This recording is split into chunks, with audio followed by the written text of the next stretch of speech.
Today I will be reading The Berenstain Bears and the Double Dare by Stan and Jan Berenstain. The Berenstain Bears and the Double Dare. It was one of those days in Bear County when everything was going so well you just knew that any minute something was bound to go wrong. Papa Bear was off chopping woods in the forest. Mama Bear was putting in some tomato plants. Brother Bear was working on a tangled fishing line, and Sister Bear was running up the front path as upset as she could be. "Mama, Mama," she shouted. "What is it, sweetie?" asked Mama.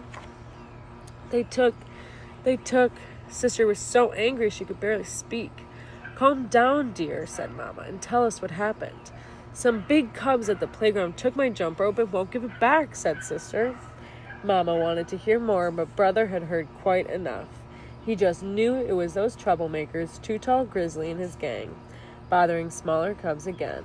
So off he stalked, heading straight for the playground. Not only were Too Tall and his gang still there, but Too Tall was jumping with Sister's rope. "Onesie, twosie, I love yousie," he sang in a mocking tone. "Threesie, foursie, shut the doorsy." "That's my sister's rope," shouted Brother. "Give it back, you big oaf." "Or what?" sneered Too Tall. "Or I may have to cut you down to size," said Brother, reaching for the rope.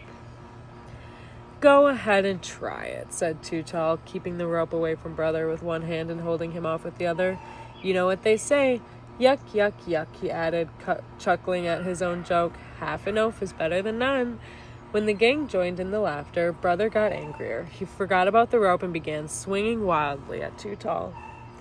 "Why don't you stop bothering my sister," Brother said, "and pick on somebody your own size?"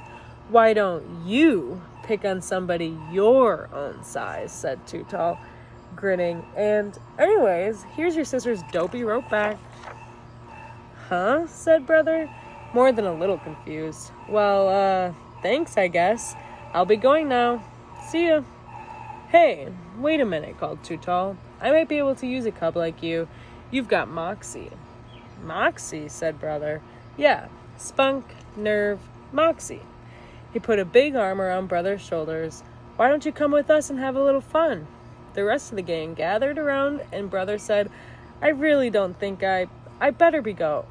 "What's the matter?" said one. "Chicken?" Another one began strutting, flapping his arms like a chicken, and clucking, "Puck, puck, puck, puck, puck, puck, Pretty soon the whole gang was strutting and clucking all over the place. "I am not chicken," protested Brother. "Prove it," said Too Tall. "Come along with us for some fun."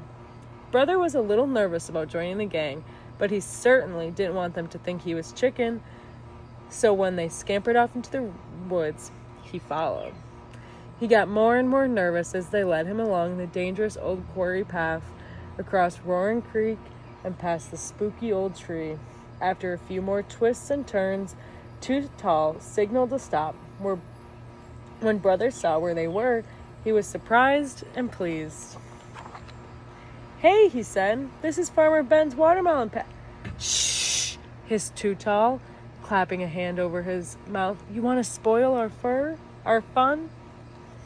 It turned out that Too Tall's idea of fun was to run off with one of Farmer Ben's watermelons, and as the newest member of the gang, Brother was the one who was expected to do it. "But Farmer Ben is a friend of mine," he protested, "and besides, it isn't honest." The gang flapped their arms like chickens and clucked, "Puck, puck, into Brother's ear. "I'm not a chicken," Brother insisted. "Then go ahead and take the watermelon," said Too Tall. "Farmer Ben will never miss it." And that's where we'll end today. Thank you.